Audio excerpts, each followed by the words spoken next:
The Reverend Mr. Ware found Levi Gorringe's law office readily enough, but its owner was not in. He probably would be back again, though, in a quarter of an hour or so, the boy said, and the minister at once decided to wait. Theron was interested in finding that this office boy was no other than Harvey, the lad who brought milk to the parsonage every morning. He remembered now that he had heard good things of this urchin, as to the hard work he did to help his mother, the widow Semple, in her struggle to keep a roof over her head, and also bad things, in that he did not come regularly to either church or Sunday school. The clergyman recalled, too, that Harvey had impressed him as a character. "Well, sonny, are you going to be a lawyer?" he asked as he seated himself by the window and looked about him, first at the dusty litter of old papers, pamphlets, and tape-bound documents in bundles which crowded the stuffy chamber, and then at the boy himself. Harvey was busy at a big box, a rough pine packing-case, which bore the flaring label of an express company, and also of a well-known seed firm in a western city, and which the boy had apparently just opened.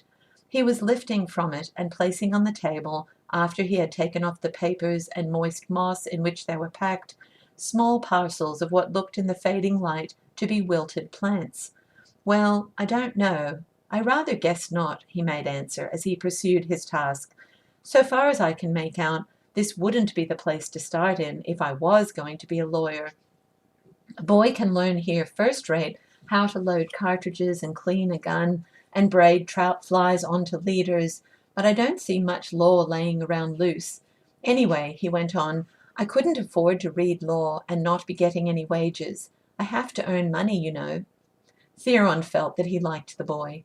"Yes," he said with a kindly tone, "I've heard that you are a good, industrious youngster. I dare say Mr. Gorringe will see to it that you get a chance to read law and get wages too." "Oh, I can read all there is here, and welcome," the boy explained, stepping toward the window to decipher the label on a bundle of roots in his hand.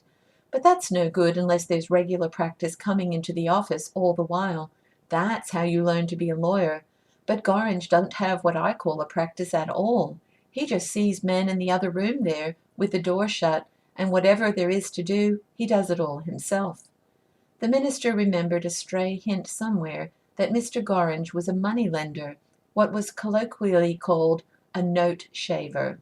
To his rustic sense, there was something not quite nice about that occupation. It would be indecorous, he felt, to encourage further talk about it from the boy. "What are you doing there?" he inquired, to change the subject. "Sorting out some plants," replied Harvey. "I don't know what's got into Gorringe lately. This is the third big box he's had since I've been here, that is, in 6 weeks, besides 2 baskets full of rose bushes. I don't know what he does with them. He carries them off himself somewhere. I've had kind of half a notion that he's figuring on getting married. I can't think of anything else that would make a man spend money like water, just for flowers and bushes. They do get foolish, you know, when they've got marriage on the brain." Theron found himself only imperfectly following the theories of the young philosopher.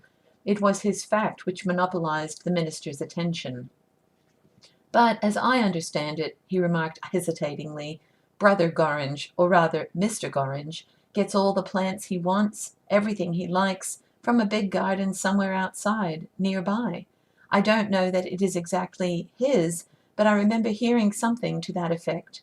The boy slapped the last litter off his hands, and as he came to the window, shook his head. "These don't come from no garden outside," he declared. "They come from the dealers, and he pays solid cash for 'em. The invoice for this lot alone was $31.60. There it is on the table. You can see it for yourself." Mr. Ware did not offer to look. "Very likely these are for the garden I was speaking of," he said. "Of course you can't go on taking plants out of a garden indefinitely without putting others in." "I don't know anything about any garden that he takes plants out of," answered Harvey, and looked meditatively for a minute or two out upon the street below. Then he turned to the minister. "Your wife's doing a good deal of gardening this spring, I notice," he said casually. "You'd hardly think it was the same place, she's fixed it up so. If she wants any extra hoeing done, I can always get off Saturday afternoons." "I will remember," said Theron.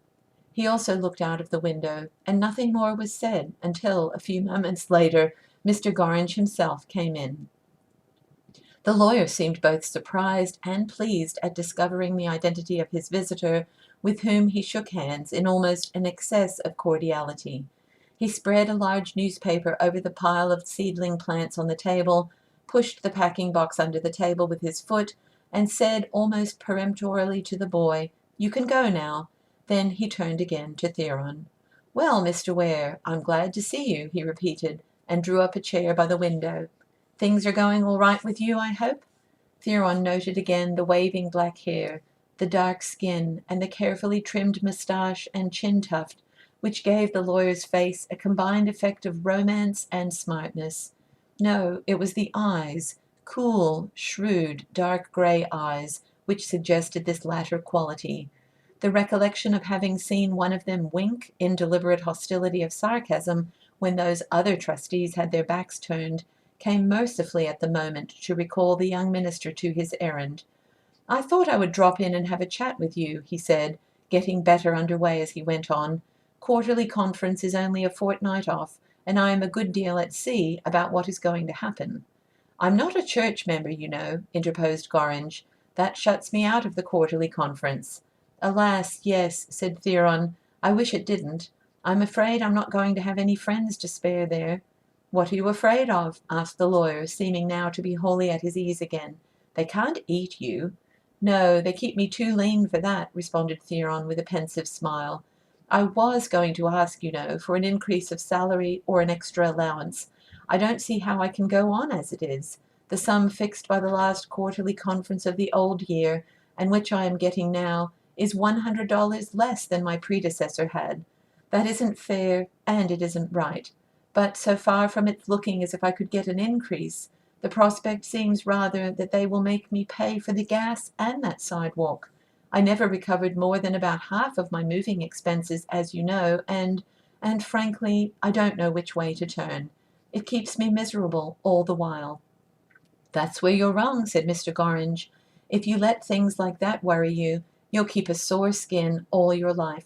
You take my advice and just go ahead your own gait and let other folks do the worrying. They are pretty close-fisted here, for a fact, but you can manage to rub along somehow. If you should get into any real difficulties, why, I guess," the lawyer paused to smile in a hesitating, significant way, "I guess some road out can be found all right. The main thing is, don't fret, and don't allow your wife to fret either." He stopped abruptly. Theron nodded in recognition of his amiable tone, and then found the nod lengthening itself out into almost a bow, as the thought spread through his mind that this had been nothing more nor less than a promise to help him with money if worst came to worst. He looked at Levi Gorringe, and said to himself that the intuition of women was wonderful. Alice had picked him out as a friend of theirs, merely by seeing him pass the house. "Yes," he said, "I am specially anxious to keep my wife from worrying. She was surrounded in her girlhood by a good deal of what, relatively, we should call luxury, and that makes it all the harder for her to be a poor minister's wife. I had quite decided to get her a hired girl, come what might, but she thinks she'd rather get on without one. Her health is better, I must admit, than it was when we came here. She works out in her garden a great deal, and that seems to agree with her. She's making a most beautiful garden of it." "Octavius is a healthy place, that's generally admitted," replied the lawyer with indifference. He seemed no longer interested in Mrs. Ware's health, but looked intently out through the window at the buildings opposite, and drummed with his fingers on the arms of his chair. Theron made haste to revert to his errand. "Of course, your not being in the quarterly conference," he said. "That renders certain things impossible. But I didn't know but you might have some knowledge of how matters are going, what plans the officials of the church had. They seem to have agreed to tell me nothing."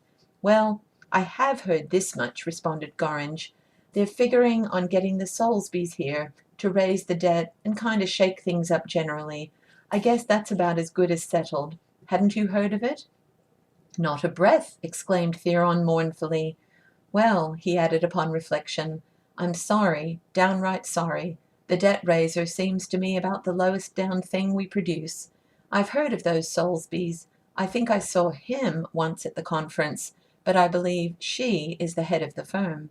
Yes, she wears the breeches, I understand, said Gorringe sententiously. I had hoped, the young minister began with a rueful sigh. In fact, I felt quite confident at the outset that I could pay off this debt and put the church generally on a new footing by giving extra attention to my pulpit work. It is hardly for me to say it, but in other places where I have been, my preaching has been rather a feature in the town itself. I have always been accustomed to attract to our services a good many non-members, and that, as you know, helps tremendously from a money point of view. But somehow that has failed here. I doubt if the average congregations are a whit larger now than they were when I came in April. I know the collections are not. No, commented the lawyer slowly, you'll never do anything in that line in Octavius. You might, of course, if you were to stay here and work hard at it for 5 or 6 years. Heaven forbid, groaned Mr. Ware. Quite so, put in the other. The point is that the Methodists here are a little set by themselves. I don't know that they like one another specially, but I do know that they are not what you might call popular with people outside. Now, a new preacher at the Presbyterian Church, or even the Baptist, he might have a chance to create talk and make a stir, but Methodist, no. People who don't belong won't come near the Methodist Church here, so long as there's any other place with a roof on it to go to. Give a dog a bad name, you know. Well, the Methodists here have got a bad name, and if you could preach like Henry Ward Beecher himself, you wouldn't change it or get folks to come and hear you. I see what you mean, Theron responded. I'm not particularly surprised myself that Octavius doesn't love us or look to us for intellectual stimulation. I myself leave that pulpit more often than otherwise, feeling like a wet rag, utterly limp and discouraged. But, if you don't mind my speaking of it, you don't belong, and yet you come. It was evident that the lawyer did not mind.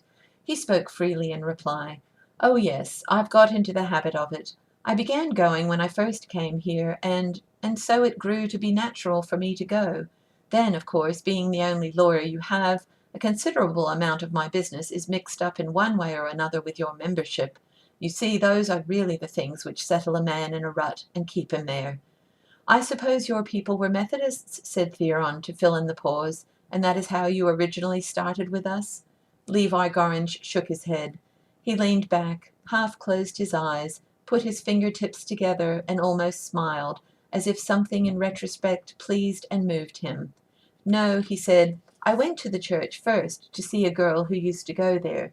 It was long before your time. All her family moved away years ago. You wouldn't know any of them. I was younger then, and I didn't know as much as I do now.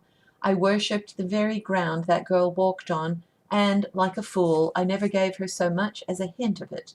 Looking back now, I can see that I might have had her if I'd asked her.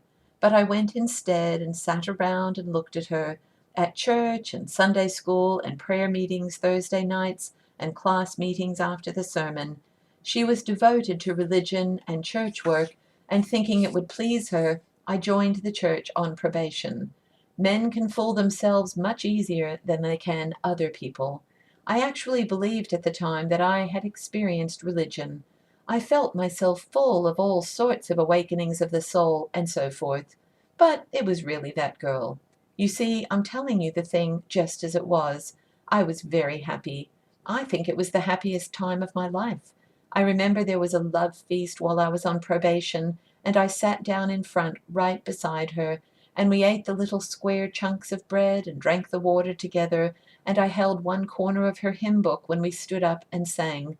That was the nearest I ever got to her, or to full membership in the church. That very next week, I think it was, we learnt that she had got engaged to the minister's son, a young man who had just become a minister himself. They got married and went away, and somehow I never took up my membership when the 6 months' probation was over.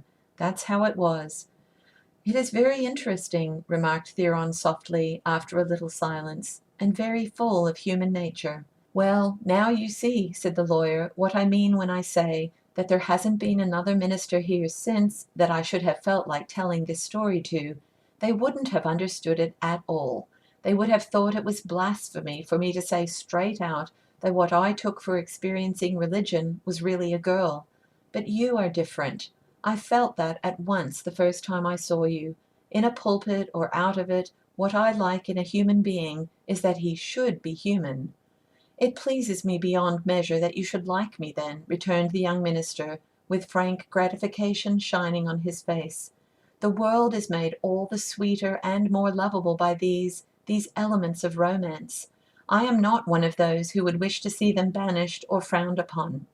I don't mind admitting to you that there is a good deal in Methodism, I mean the strict practice of its letter which you find here in Octavius, that is personally distasteful to me.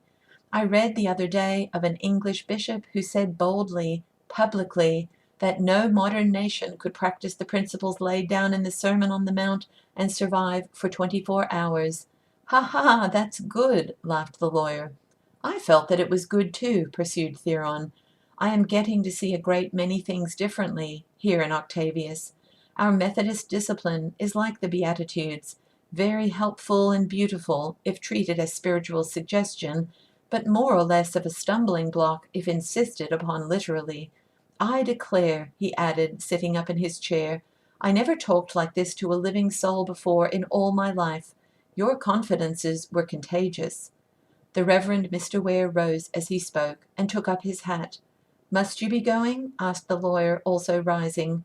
Well, I'm glad I haven't shocked you. Come in oftener when you are passing, and if you see anything I can help you in, always tell me. The two men shook hands with an emphatic and lingering clasp. I am glad, said Theron, that you didn't stop coming to church just because you lost the girl. Levi Gorringe answered the minister's pleasantry with a smile which curled his moustache upward and expanded in little wrinkles at the ends of his eyes. No, he said jestingly, I'm death on collecting debts, and I reckon that the church still owes me a girl. I'll have one yet. So, with merriment, the echoes of which pleasantly accompanied Theron down the stairway, the two men parted.